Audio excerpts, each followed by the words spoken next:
Töne sehen, Farben hören. Das menschliche Gehirn bildet die Masse der Sinneseindrücke unserer Umwelt nicht einfach ab wie ein Fotoapparat. Es interpretiert die Signale von außen und setzt daraus eine ganz persönliche Welt zusammen. Oft haben Außen- und Innenwelt nur wenig miteinander zu tun. Bei manchen Menschen entstehen dabei bei einem Sinnesreiz zwei unterschiedliche Wahrnehmungen. Diese Menschen sind Synästhetiker, sie hören Farben oder schmecken Töne. Die Komponisten Rimski-Korsakow und Scriabin, der Physiker Feynman beispielsweise, hatten diese zusätzliche Gabe. Auch der Maler David Hockney besitzt sie.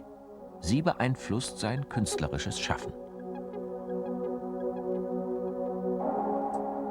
Ich habe Farben bei Buchstaben und bei Zahlen und allem, was eben aus Buchstaben und Zahlen passiert.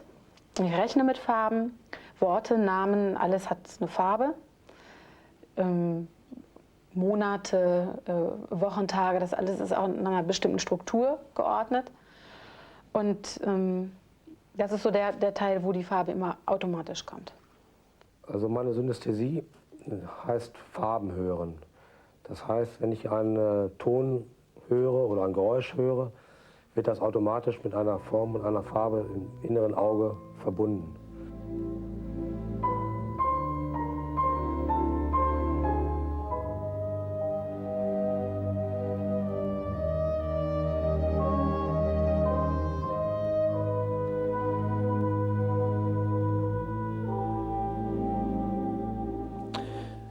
Bei diesem Modell, was ich hier gebaut habe, das ist das erste Klavierkonzert von Schostakowitsch.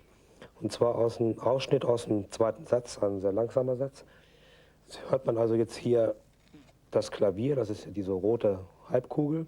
Dann sind hier die Geigen, die diese gerippt hellbraune Fläche haben. Die Trompete ist gelb und hat ein röhrenförmiges Aussehen. In der Form der Melodie wird diese Röhre gebogen. Und hier unten sieht man dann die Bässe und die Cellis. Und das Ganze sehe ich also auch noch dreidimensional in die Tiefe gestaffelt. Und das Ganze ist auch vor einem Hintergrund, der dunkel ist. Aber ich kann nicht sagen, welche Farbe.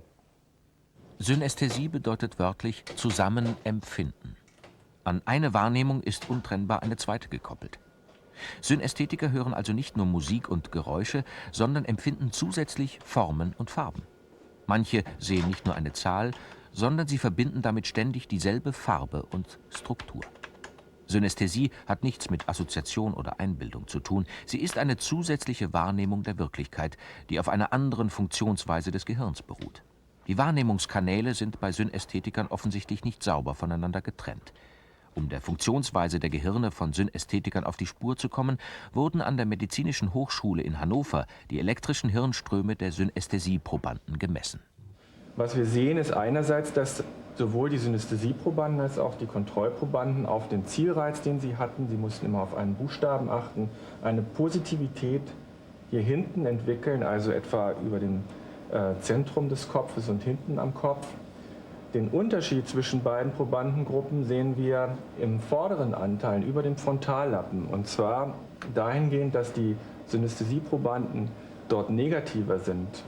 Wir deuten das im Moment als Zeichen dafür, dass der Frontallappen bei Synästhesieprobanden anders arbeitet als bei Gesunden.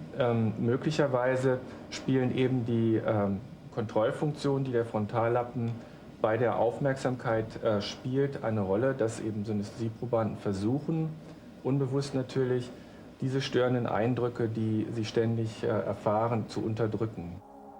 Untersuchungen an Synästhetikern mit bildgebenden Verfahren haben ergeben, dass deren Gehirne tatsächlich Besonderheiten aufweisen. Die roten und gelben Bereiche der Aufnahme zeigen, bei einem Tonreiz bei geschlossenen Augen aktivierte sich im Gehirn von Matthias Waldeck zusätzlich zum Hörzentrum automatisch das Sehzentrum.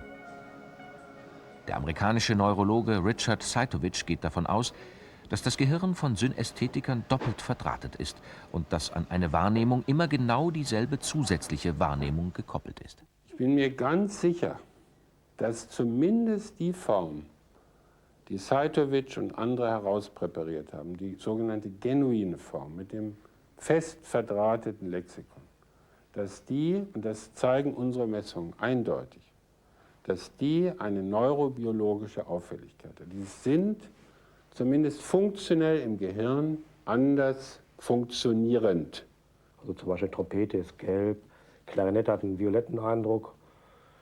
Und zusätzlich habe ich noch ein Formempfinden, das heißt ein roter Klavierton, also rot für Klavier. Und das ist eine Halbkugel, die oben offen ist. Ja, hier war ich mal in einer größeren Runde und da waren sehr viele, da wurden Themen heiß diskutiert. Es ging hoch und runter und hin und her und kreuz und quer und es war sehr viel Spannung da. Irgendwann habe ich mich zurückgelegt und habe gedacht, lass mal die anderen ein bisschen reden. Ich habe mir lieber das Bild angeguckt. Das Bild ist sicher länger da, aber da ich beim Gucken ja die Augen zumache, ist es ja unhöflich, in der großen Runde plötzlich immer mit geschlossenen Augen da zu sitzen. Würden die anderen denken, die ist nicht daran interessiert und schläft. Und das geht auch nicht. Gisela Giese ist als Synästhetikerin ein Sonderfall. Sie ist Gefühlssynästhetikerin. Sie sieht Bilder, ausgelöst durch Situationen und Gemütszustände auf einem inneren Bildschirm. Diese Art Monitor befindet sich unmittelbar vor dem Gesichtsfeld aller Synästhetiker. Wenn Matthias Waldeck Musik hört, erlebt er sie zusätzlich wie einen Film, der an ihm vorbeizieht. Der Ton entsteht in der Mitte des Bildfeldes und wandert dann so weg.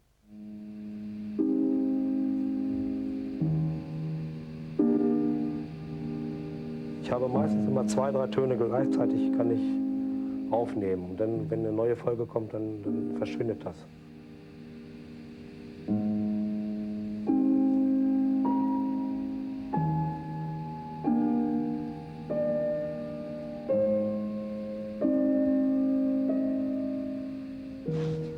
Etwa 7-mal mehr Frauen als Männer haben diese Begabung.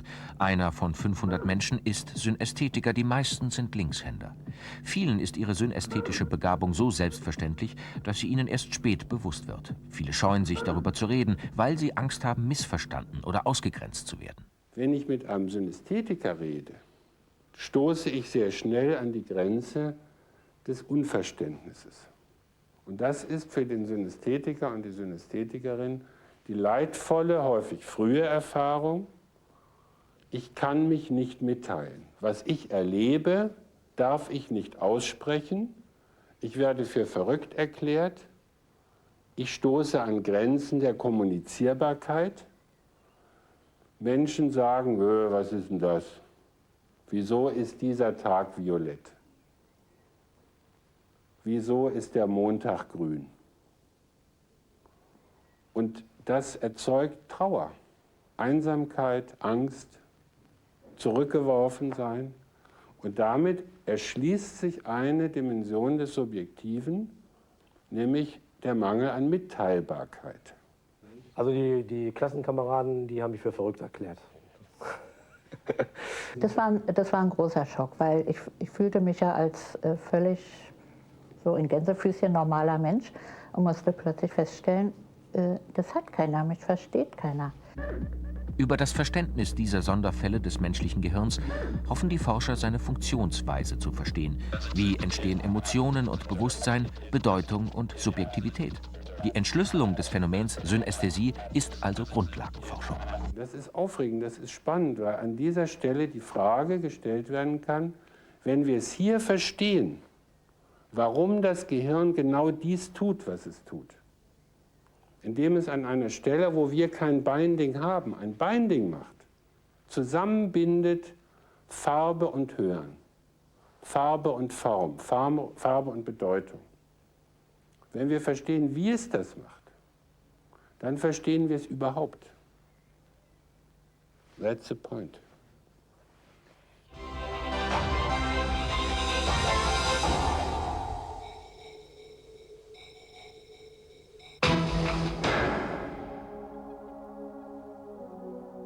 Faszinierende Aufnahmen aus dem Innersten des menschlichen Körpers zeigt der Bildband Inside Information. Die mikroskopischen Fotografien unserer verborgenen Innenwelt wurden von William A. Ewing zusammengestellt. Der Band ist beim Londoner Verlag Thames & Hudson erschienen. Als spannende Einführung zum Thema Synästhesie möchten wir Ihnen das bei DTV erschienene Taschenbuch Farben hören, Töne schmecken von Richard E. Sajtovic empfehlen. Mit Schwung und Witz führt der Neurologe in die bizarre Welt der Sinne ein. In Der Mann, dessen Welt in Scherben ging, verwandelt sich Wissenschaft in Poesie. Der russische Psychologe Alexander Luria skizziert den abenteuerlichen Fall eines Synästhesiepatienten bei Rowohlt. Was ist Begabung und Kreativität? Was sind Gefühle? Wo entstehen sie? Rocher Vigouroux fasst in La Fabrique du Beau, erschienen bei den Editions Odile Jacob, die Erkenntnisse zum Thema Gehirn und künstlerisches Schaffen zusammen. Archimedes macht Sommerpause. Am 9. September sind wir wieder zurück mit neuen Themen.